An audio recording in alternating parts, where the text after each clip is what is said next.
ગુજરાત અને પાટનગર ગાંધીનગરના સમાચારોને આવરી લેતા ચંચળ ન્યૂઝના આપણું ગુજરાત બુલેટિનમાં આપનું સ્વાગત છે। હું ખુશ્બુ ઠક્કર। ગાંધીનગરના G5 સર્કલ પાસે આજે સવારે એક ગમખ્વાર અકસ્માત સર્જાયો હતો, જેમાં એક મહિલાનું કરુણ મોત નીપજ્યું હતું। ચાંદખેડાથી ગાંધીનગર કામ અર્થે આવી રહેલી મહિલા તેમની દીકરી સાથે એક્ટિવા પર સવાર હતી, ત્યારે G5 સર્કલ નજીક એક ડમ્પરે તેમના વાહનને જોરદાર ટક્કર મારી હતી। અકસ્માત બાદ ડમ્પરનો ચાલક વાહન મૂકીને ફરાર થવાનો પ્રયાસ કર્યો હતો, પરંતુ સ્થાનિક પોલીસે ત્વરિત કાર્યવાહી કરીને તેને થોડા જ અંતરેથી ઝડપી પાડ્યો હતો। દુર્ઘટનામાં ગંભીર રીતે ઘવાયેલી મહિલાને તાત્કાલિક સારવાર માટે હોસ્પિટલ ખસેડવામાં આવી હતી, જ્યાં ફરજ પરના તબીબોએ તેમને મૃત જાહેર કર્યા હતા। મહિલાની સાથે રહેલી તેમની બાળકીને પણ ગંભીર ઇજાઓ થતાં તેને સઘન સારવાર હેઠળ રાખવામાં આવી છે। ગુજરાત સરકાર દ્વારા 1 ફેબ્રુઆરીથી અમલમાં મૂકવામાં આવનારી ડિજિટલ એટેન્ડન્સ સિસ્ટમનો રાજ્યના સરકારી કર્મચારીઓએ સખત વિરોધ નોંધાવ્યો છે।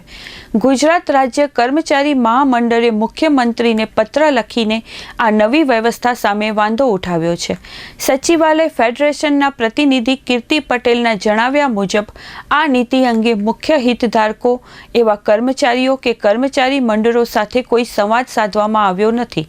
નવી સિસ્ટમ કર્મચારીઓની ગોપનીયતાના અધિકારનું ઉલ્લંઘન કરે છે, કારણ કે તે કર્મચારીઓના અંગત ડિવાઇસના લોકેશન અને કેમેરા એક્સેસની માંગણી કરે છે। મહામંડળે એવો પણ મુદ્દો ઉઠાવ્યો છે કે કર્મચારીઓના અંગત સ્માર્ટફોનનો ઉપયોગ તેમની સંમતિ વિના ફરજિયાત કરવામાં આવી રહ્યો છે। વધુમાં થર્ડ પાર્ટી એપ્લિકેશન દ્વારા એકત્રિત થનારા ડેટાની સુરક્ષા અંગે પણ ચિંતા વ્યક્ત કરવામાં આવી છે। ખાસ કરીને મહિલા કર્મચારીઓના ડેટાના દુરુપયોગની શક્યતા પણ નકારી શકાતી નથી। સરકારશ્રી દ્વારા digital attendance system pilot project તરીકે લાગુ કરવા બાબતે પરિપત્ર કરવામાં આવેલો છે, જે 1 ફેબ્રુઆરી 2025થી લાગુ કરવાની બાબત છે, જે બાબતે અમે અમારા વાંધા સૂચનો સરકારશ્રીને રજૂ કરેલ છે। પ્રથમ તો આ જે નીતિ છે અથવા આ જે સિસ્ટમ છે એ કર્મચારીઓને સાંભળ્યા વગર કે કર્મચારી મંડળોને જે એનો એન્ડ યુઝર છે, જે સ્ટેક હોલ્ડર્સ છે, એને સાંભળ્યા વગર જાહેર કરવામાં આવી છે। કારણ કે ક્યાંક ને ક્યાંક જે ડેટા સિક્યુરિટીની બાબત છે અથવા 24 અવર્સ જે સર્વેલન્સની બાબત છે એ ક્યાંક ને ક્યાંક આ સિસ્ટમની અંદર સામેલ થાય છે। જ્યાં સુધી હું ટેકનિકલી આ સિસ્ટમને સમજ્યો છું ત્યાં સુધી આની અંદર થર્ડ પાર્ટી એપ્લિકેશન થ્રુ સતત લોકેશન ચાલુ રાખવાનું રહે છે અને તમારું જે આધાર બેઝ જે બાયોમેટ્રિક છે એને તમારે સતત અનલોક રાખવું પડશે, અથવા તમારે જ્યારે અટેન્ડન્સ માર્ક કરો છો ત્યારે એને અનલોક રાખવું પડશે। હવે જ્યારે આપણે ડેટા સિક્યુરિટીની બાબત છે, બાયોમેટ્રિક ડેટાની જે સિક્યુરિટીની બાબત છે, તો એ બાબતે UIDAI દ્વારા એક સુવિધા આપવામાં આવી છે કે તમારો બાયોમેટ્રિક ડેટા લોક રાખીએ, કે જેના કારણે તમારા ડેટાનું જે છે સિક્યુરિટી જળવાઈ રહે અને એને કોઈ ફ્રોડ થવાના કોઈ ચાન્સ ન રહે। પણ અહીંયા તમારે એને સતત અથવા તો અનલોક રાખવું પડશે અથવા જ્યારે માર્ક કરો છો ત્યારે અનલોક રાખવું પડશે। તે સિવાય રાઇટ ટુ પ્રાઇવસીનો ભંગ છે અને કર્મચારીઓને જે રાઇટ ટુ પ્રાઇવસીની જે બંધારણના આર્ટિકલ 21 દ્વારા જે આપવામાં આવેલું છે રાઇટ ટુ પ્રાઇવસી, તો આની અંદર સતત 24 અવર્સ મોનિટરિંગની બાબત પણ સમાયેલ છે। તો જેના કારણે કર્મચારી ઉપર 24 અવર્સ મોનિટરિંગ થઈ શકે છે અને એનું લોકેશન ટ્રેક થઈ શકે છે, જે એની પ્રાઇવસી જે એના જે કચેરીના જે કામકાજના જે કલાકો છે એને બાદ પણ એને ટ્રેક કરવાની સંભાવના રહેલ છે। તે સિવાય કર્મચારીના અંગત મોબાઈલની એના સહમતિ વગર એને વપરાશમાં લેવા બાબતની પણ વાત છે, જે બાબતે અમે સખત વિરોધ નોંધાવીએ છીએ। પછી એ સિવાય આની અંદર મહિલા કર્મચારીઓને સતામણી બી થવાની સંભાવના રહેલ છે, જે બાબતે અમે સરકારશ્રીનું ધ્યાન દોરેલ છે અને આ કારણે કર્મચારી આલમની અંદર સખત નારાજગી પ્રવર્તી રહી છે।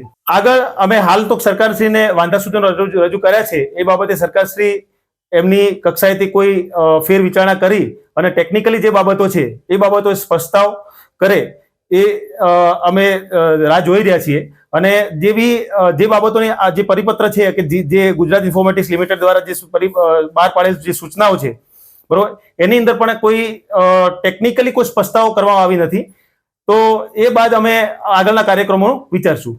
સચિવાલય, કર્મયોગી ભવન અને DDO અને કલેક્ટર કચેરી ગાંધીનગરને આવરી લેવા આવેલ છે અને ભવિષ્યની અંદર તમામ કચેરીઓને આવરવાની વાત થયેલ છે? સરકારશ્રી દ્વારા હાલમાં જે હાજરી પૂરવા માટે નવી યોજનામાં દાખલ કરવામાં આવી છે તે 1 ફેબ્રુઆરીથી લાગુ કરવામાં આવશે. આ યોજનામાં જુદા જુદા લોપહોલ્સ, ટેકનિકલી લોપહોલ્સ રહેલા છે, જેનો કર્મચારી મહામંડળ, સચિવાલય એસોસિએશન, ગુજરાત રાજ્ય સંયુક્ત કર્મચારી મોરચો તથા કલેક્ટર કચેરી એટલે કે રેવન્યુ મંડળ, આ બધા મંડળો સાથે મળી અને વિરોધ કરીએ છીએ. અને જોવા જઈએ તો જ્યારે ફિલ્ડનો સ્ટાફ હોય તેને આ જે યોજનાથી ખૂબ જ તકલીફ પડવાની સંભાવના રહેલી છે. અને ટ્રાફિક જેવી સમસ્યાઓ કે કોઈ પણ સમસ્યા હોય ત્યારે પણ આ પ્રકારની તકલીફો રહેવાની સંભાવના રહેલી છે. સાથે સાથે જ કર્મચારીના પોતાના પર્સનલ મોબાઈલનો ઉપયોગ કરી અને આ હાજરી પૂરવાના એપ્લિકેશન અંદર ડાઉનલોડ કરી અને આ યોજના દાખલ કરવામાં આવેલી છે. તો કર્મચારીનો પોતાનો મોબાઈલ ઉપયોગ ના કરવામાં આવે અને જે બીજો વિકલ્પ આપેલો છે તેનાથી જ આ યોજના દાખલ કરી અને કાર્યવાહી આગળ ધરવામાં આવે. અને હાલમાં જે પ્રવર્તમાન જે પણ હાજરી પૂરવાની વ્યવસ્થા છે તે સારી જ છે અને કર્મચારીઓ સમયસર પોતાના કામ ઉપર જાય છે અને પોતાનું કાર્ય કરે જ છે. વધુમાં કોઈ કર્મચારી લેટ પડતો હોય કે તેવું કોઈ પરિસ્થિતિ થતી હોય, વારંવાર ઇરેગ્યુલર રહેતો હોય, ત્યારે તેના નિયંત્રણ અધિકારી હોય છે અને તે નિયંત્રણ અધિકારી જરૂર પડે તેના પર શિસ્ત અને અપીલના નિયમ વિરુદ્ધ કાર્યવાહી પણ કરતા હોય છે. એટલે આ એક ખર્ચાળ યોજના દેખાઈ રહી છે અને રાજ્યના નાગરિકો અને કર્મચારીઓ ઉપર એક બિનજોતું બોજો પડી રહ્યો હોય તેવું દેખાઈ રહ્યું છે. તેથી ગુજરાત રાજ્ય કર્મચારી મહામંડળ આનો વિરોધ કરી રહ્યું છે.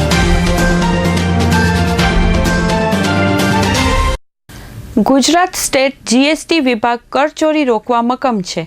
આ અંતર્ગત જીએસટી વિભાગ દ્વારા રાજ્યમાં અનેક જગ્યાએ દરોડા પાડીને મોટી કાર્યવાહી કરી છે.